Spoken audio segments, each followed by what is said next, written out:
নমস্কার বন্ধুরা, আশা করছি সকলে ভালোই আছেন। বং কিচেন বনানি নতুন একটা রেসিপিতে আপনাদের স্বাগত জানাই।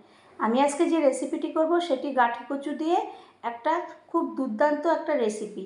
তার জন্যে আমি গাঠি কচু নিয়েছি, আর আমি এই রেসিপিটা কিভাবে করব শেষ পর্যন্ত না দেখলে একদমই বুঝতে পারবেন না। আর যা যা উপকরণ নিয়েছি আমি দেখাচ্ছি, এবং রান্নার সময় আপনারা সবটাই দেখতে পারবেন। এদিকে একটা কড়াই আগে থেকে বসিয়ে তেল গরম করতে দিয়েছি। তেলটা গরম হতেই আমি দুটো শুকনো লঙ্কা আর কালো জিরা ফোড়নে দিয়ে দেবো।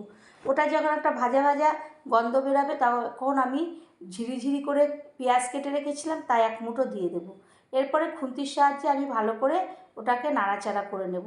যখন একটু লালচে মতন ভাব এসে যাবে, একটু নরম হয়ে যাবে পেঁয়াজটা, তখন আমি ওর মধ্যে গাঠি কচুটাকে ভালো করে পাতলা পাতলা করে রেখেছিলাম সেটা দিয়ে দেব। ওটা দেওয়ার পরে কিছুক্ষণ ওটাও একটু যখন নরম হয়ে আসবে, একটু শুকিয়ে মজে আসবে যখন গাঠিটা, তখন আমি প্রায় 15টার মতন আমি রসুন কুচি দিয়ে দেব। তো চ্যানেলটি যদি এখনও আপনারা সাবস্ক্রাইব না করেন তো প্লিজ সাবস্ক্রাইব করবেন, লাইক শেয়ার কমেন্ট করবেন, পাশে থাকা বেল বাটনটি টিপেন, তাহলে যে কোনো রেসিপি আপনাদের কাছে আগেই পৌঁছাবে।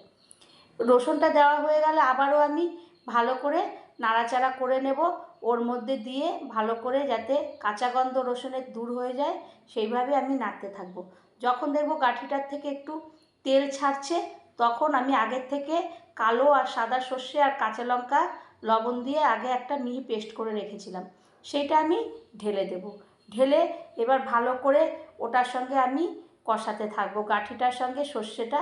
আর সর্ষের থেকে যেহেতু তেল বেরোয় তখন ওটার থেকে তেল ছাড়তে শুরু করবে, তখন আমি ওর মধ্যে দিয়ে দেব মশলা। খুব বেশি মশলা দেব না। তার আগে আমি 4টে কাঁচা লঙ্কা আগে থেকে চিড়ে রেখেছিলাম পাকা কাঁচা, সেটাকে দিয়ে দেব।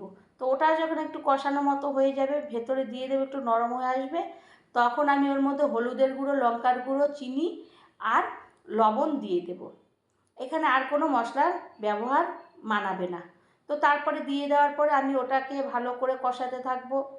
এই সর্ষের সঙ্গে এবার এই মশলাগুলো সমস্ত কষে যাবে, যখন প্রায় হওয়ার দিকে আসবে, নরম হয়ে আসবে, তখন আমি আধখানা গন্ধরাজ লেবু, ভালো করে রসালো লেবু আমি একদম চিপড়ে নিংড়ে দিয়ে দেব, দিয়ে ভালো করে মিশিয়ে নেব।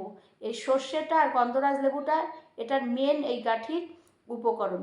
তো দিয়ে তারপরে ভালো করে নাড়াচাড়া করে একটা প্লেটের মধ্যে আমি সার্ভ করব। তো বন্ধুরা, একদিন হলেও এরকম ধরনের একটা রেসিপি বাড়ির লোককে খাওয়াবেন এবং আপনিও খাবেন, সেদিন পুরো ভাত আপনার এই কচু দিয়ে উঠে যাবে।